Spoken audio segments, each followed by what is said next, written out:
بسم اللہ الرحمن الرحیم نحمده ونصلی علی رسوله الکریم اما بعد بسم اللہ الرحمن الرحیم۔ عزیز طلبہ، آج ہم کنز الدقائق حصے دوم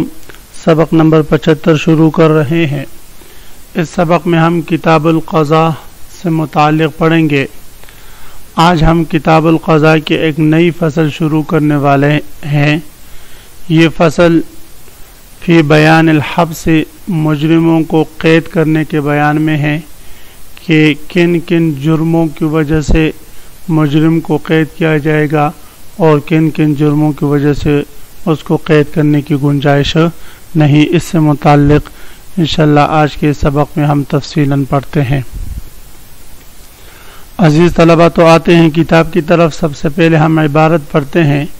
فصل وَإِذَا ثَبَتَ الْحَقُّ لِلْمُدَّعِ أَمَرَهُ بِدَفْعِ مَا عَلَيْهِ فَإِنْ أَبَى حَبَسَهُ فِي الثَّمَنِ وَالْقَرْضِ وَالْمَهْرِ الْمُعَجَّلِ وَمَا الْتَزَمَهُ بِالْكَفَالَةِ لَا فِي غَيْرِهِ إِنِ ادَّعَى الْفَقْرَ إِلَّا أَنْ يُثْبِتَ غَرِيمُهُ فَيَحْبَسُهُ بِمَا رَأَى ثُمَّ يَسْأَلُ عَنْهُ فَإِنْ لَمْ يَظْهَرْ لَهُ مَالٌ خَلَّاهُ ولم يحل بينه وبين غرمائه ورد البينة على إفلاسه قبل حبسه بينة اليسار أحق ويحبس الرجل لنفقة زوجته لا في دين ولده۔ مصنف علیہ رحمہ اس فصل میں قید کے احکام ذکر کریں گے۔ فصل فی بیان الحبس ای فی بیان احکام الحبس، یہ فصل ہے قید کے احکام سے متعلق۔ حبس یحبس حبسا، باب ضربہ سے اس کا معنی آتا ہے قید کرنا، قید خانے میں کسی کو رکھنا۔ بعض مجرموں کے جرم ایسے ہوتے ہیں کہ ان کو قید میں رکھنے کی ضرورت ہوتی ہے، اس لیے شریعت نے بعض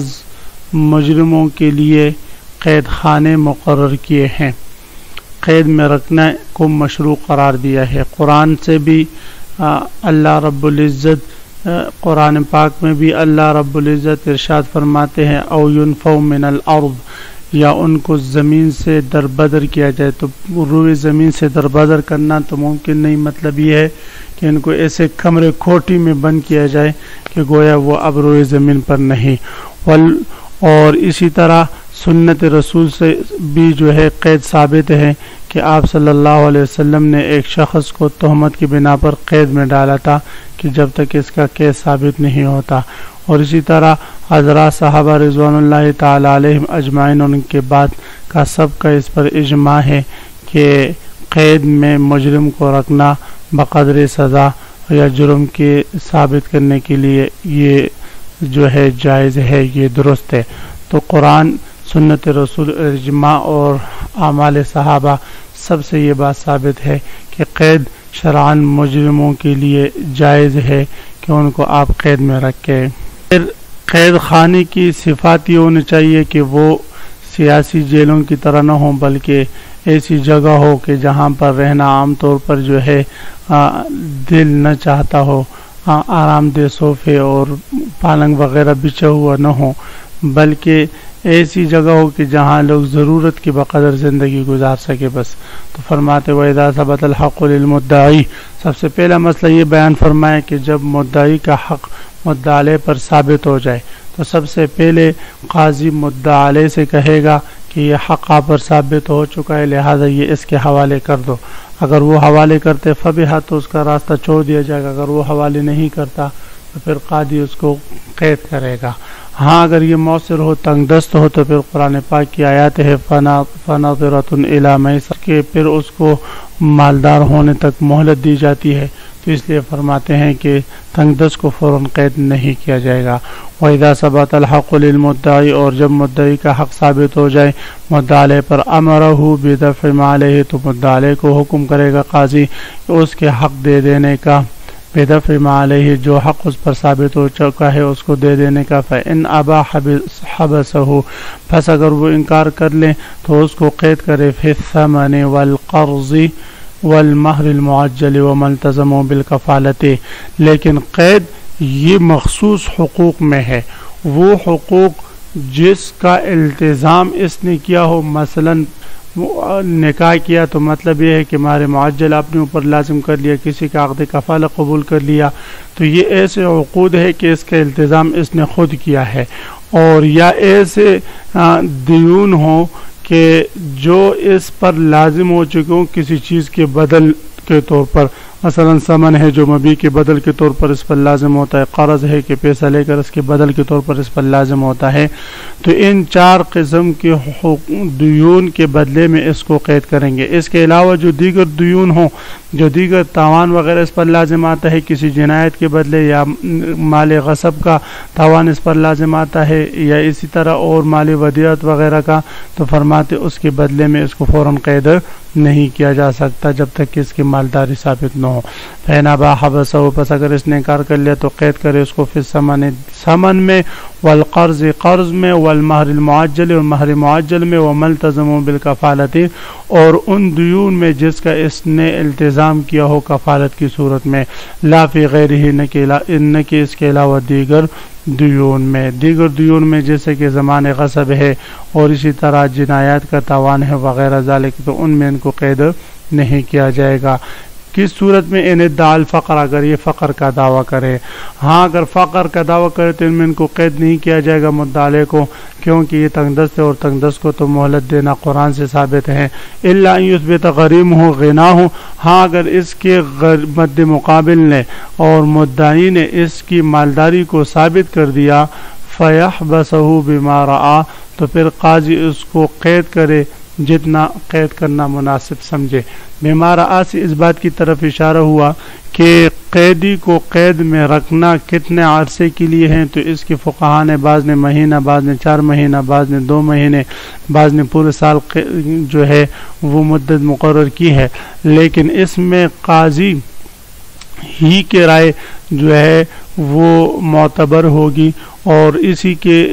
جو ہے حوالے کیا جائے گا، چاہے 1 مہینے کے لیے قید کرے چاہے سال کے لیے کرے، اس لیے کہ جو معزز بندہ ہوتا ہے اس کے لیے 1 دن بھی جیل میں جانا یہ سالوں جو ہے جیل میں بند ہونے کے مترادف ہوتا ہے، اور جو عام نکمہ چرسی قسم کا آدمی ہوتا ہے تو اس کو کھانے کے لیے جگہ درکار ہوتی ہے، اس کو سالوں بند کرو تو وہ خوش ہوتا ہے۔ بہرحال تو قاضی اس کو قید کرے بیمارہ جتنا وہ مناسب سمجھے، ثم یسأل عنہ، پھر قاضی اس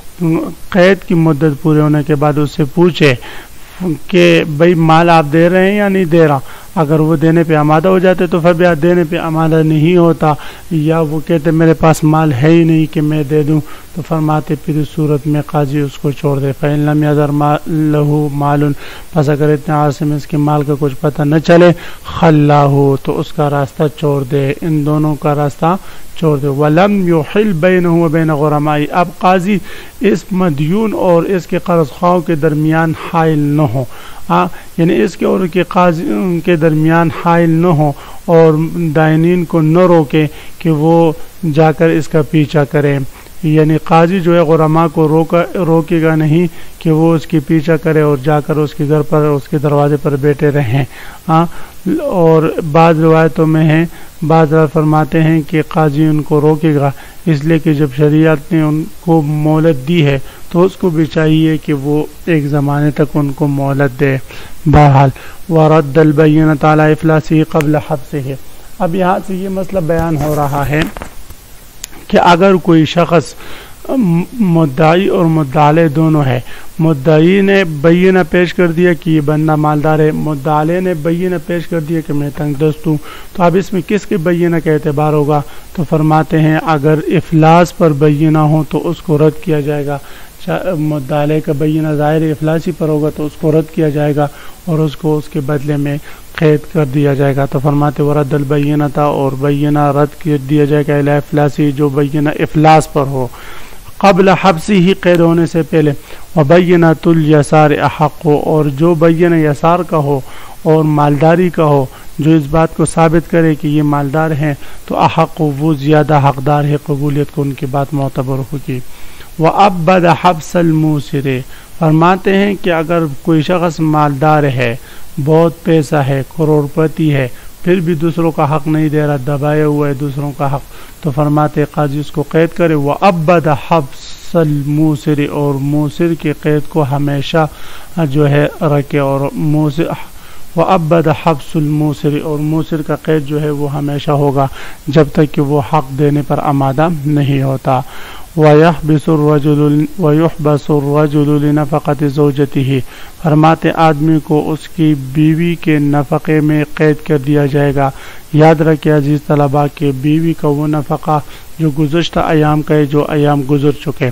اگر کسی فارم وغیرہ میں کوئی معاہدہ لکھا ہوا نہ ہونے کا فارمہ میں، یا ویسے جو ہے ان نے آپس میں کوئی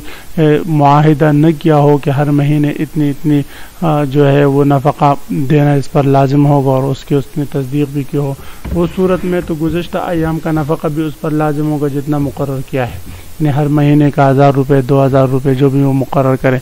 اگر یہ معاہدہ ان کے درمیان نہ ہو بلکہ مطلقاً ہو کہ مہینے کا خرچ وغیرہ بھی اس کو دے گا، وہ کہتے میں دوں گا، پھر اگر اس نے 4-5 مہینے نفقہ نہ دیا تو فرماتے ہیں کہ اب قاضی اس کو قید کرے کہ بھئی آئندہ اس کو نفقہ دے یا نہ دے، اگر آئندہ نفقہ دیتے تو فبیہ، نہیں دیتے تو اس کو قید کر سکتا ہے،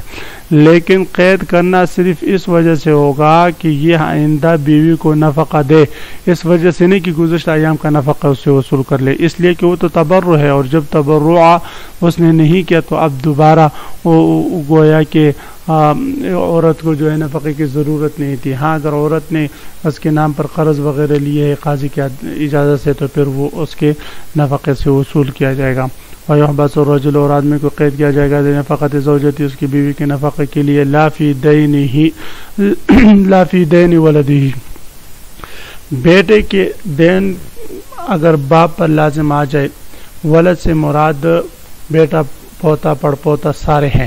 ہاں تو فرماتے ہیں اگر بیٹے کا دین باپ پر لازم آ جائے تو اس دین کی وجہ سے باپ کو قید نہیں کیا جائے گا، اس لیے حدیث شریف میں انت مالوں کا لابی کا، وہ تو باپ ہی کا مال ہے، تو اپنے مال میں کسی کو قید نہیں کیا جاتا۔ الا اذا ابا من الانفاق علیہ، ہاں اگر بیٹا نابالغ ہے، چھوٹا ہے، بچہ ہے، ضرورت ہے، اپاہج ہے، کمزور ہے، اس پر خرچ کرنے کی ضرورت ہے، باپ کے پاس پیسہ ہے، پھر بھی وہ ایک شخص کی طرح جس نے پورے بکسے جو ہے وہ پیسوں کے بھر دیے تھے اور بچوں کو خرچہ نہیں دیتا تھا، تو بیٹی نے جا کر تھانے میں اس کے خلاف پرچہ کٹوایا۔ تو اگر کوئی باپ ایسا کنجوس بخیل ہے اور شحیح قسم کا آدمی ہے، شح اس میں گھسی ہوئی ہے، تو فرماتے ہیں اور انکار کرے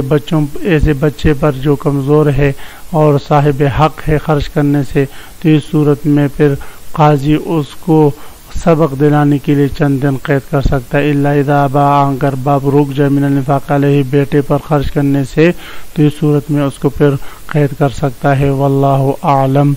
وآخر دعوانا ان الحمد للہ رب العالمین۔